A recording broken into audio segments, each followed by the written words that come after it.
Nung isilang ka sa mundong ito, laking tuwa ng magulang mo, at ang kamay nila ang iyong ilaw.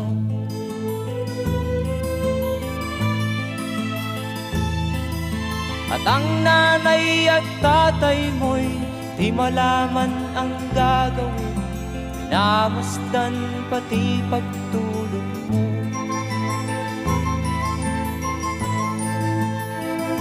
At sa gabi napupuyat ang iyong nanay sa pagtimpla ng gatas mo. At sa umaga na may kalong ka ng iyong amang tuwang-tuwa sa'yo.